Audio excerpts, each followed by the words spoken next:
So how do you follow up runaway successes like 2001's Grand Theft Auto 3 and 2002's GTA Vice City?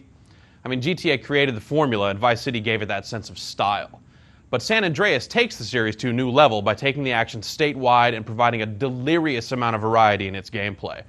I'm just going to touch on a few key points here. If you're looking for the full story, I recommend reading our full review. But the one thing you need to know is this: San Andreas does a fantastic job of living up to the Grand Theft Auto name.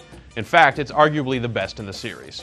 Without saying too much about the game's story, it deserves to be said that the characters you meet along the storyline of San Andreas are some of the best parts of the game.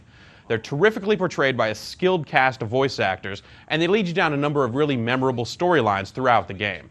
There are plenty of high points, but the one worthy of special mention is James Woods, who plays a character named Mike Torino. James Woods turns in a great performance, and he has some fantastic dialogue to work with. The game drops you into the Los Angeles-like Los Santos, and here the game introduces you to many of its new features. You'll ride a BMX bike almost immediately, for example, and later on you'll become embroiled in a deep turf war with the other gangs of the region. Once you leave Los Santos, the game takes on a more traditional Grand Theft Auto type of feel, relying solely on completing missions to progress the story. They'll seem pretty familiar if you know the series well. You'll drive people around, beat people up, perform drive-by shootings and the like, as well as the occasional casino heist and seizure of secret military hardware. There's been a lot of talk over some of the game's new features, particularly CJ's new ability to gain weight, stay in shape, build muscle, and so on. It's all true. You need to work out in order for CJ to perform his best in activities such as sprinting, jumping, and swimming. The good news is, as much impact as it can have on your performance and look in the game, the work you need to put into it is really quite small. Over time, CJ will develop a number of other stats as well. Respect is a big one. While you won't get money from every single mission you complete, you will almost always gain respect, which affects your ability to recruit some members of your gang to roll alongside you. You'll also gain skill in wielding each weapon in the game, as well as different vehicle categories such as cars, boats, airplanes, and motorcycles. In the case of weapons, it will increase your range and accuracy, and ultimately it'll let you dual wield some weapons, while the vehicle stats largely tighten up the controls for you. Overall, the statistics have a solid impact on the gameplay with minimal need for management, and rarely, if ever, stand in the way of progress. The gameplay in San Andreas is a lot like the previous games in the series, but in a lot of ways it's more refined. The missions are less frustrating because they do a better job of letting you know what you're supposed to do and where you need to go to do it.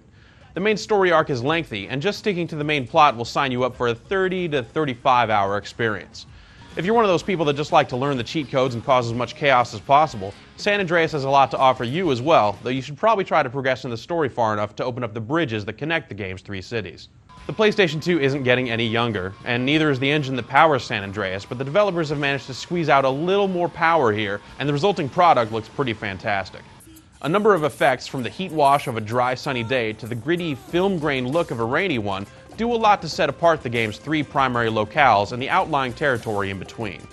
The cities all look great and do a lot to match their real-world counterparts, and the countryside in between gives a fresh face to the consistently urban-inspired look of the series. Countering that great look is a fairly unstable frame rate, but the game always runs at a playable speed. When you combine the good with the bad, San Andreas still looks really great overall. The audio in the game is no slouch either. As mentioned previously, the voice work and the script are both top-notch.